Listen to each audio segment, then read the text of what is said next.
Pemanasan global menyebabkan es di kutub bumi mulai mencair.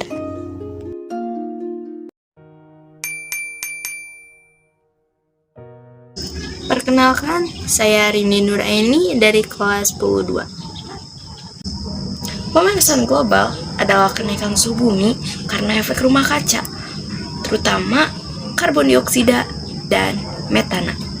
Sains mencatat bumi sedang mengalami kenaikan suhu yang parah. Bahkan tahun 2020 tercatat sebagai tahun terpanas kedua dalam sejarah manusia. Salah satu dampak dari pemanasan global adalah mencairnya gletser di kutub utara Arktik dan kutub selatan Antartika. Mari kita bandingkan terlebih dahulu kedua kutub ini.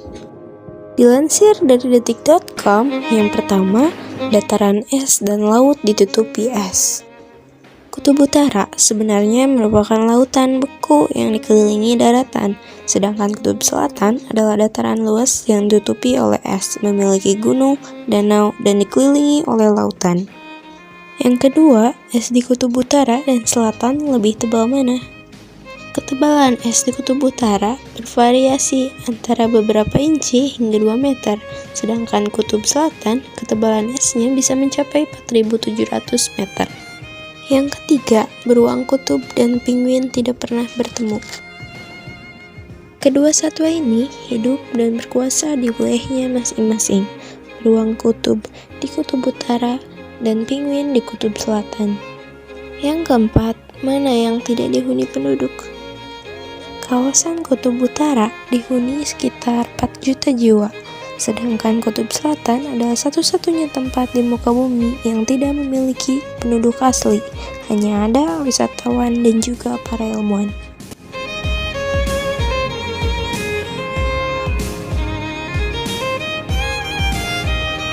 Kedua bagian bumi ini menyimpan cadangan air tawar bumi hingga 99%. Jadi, terbayangkan bagaimana jika semua es ini mencair? Saat seluruh es mencair, setidaknya kenaikan air laut akan mencapai 70 meter. Daerah-daerah pesisir akan tenggelam, sedangkan dataran-dataran tinggi akan tetap bertahan. Namun, dengan mengecilnya wilayah layak huni ini, akan membuat Indonesia kebanjiran pengungsi. Pada skala global, akan ada 3 miliar orang yang akan kehilangan rumahnya. Persediaan air minum, irigasi, PLTA akan mendapat masalah karena tercemarnya air tawar oleh air asin, dan juga menyebabkan perubahan pada arus laut dan iklim bumi. Nantinya, tanah subur akan menjadi gersang dan bumi akan mudah mengalami bencana. Jadi, untuk menghindari fenomena di atas, ada beberapa cara yang bisa kita lakukan, seperti tidak menebang pohon sembarangan dan melakukan reboisasi, serta mengurangi penggunaan bahan bakar fosil. Ayo kita jaga bumi mulai hari ini.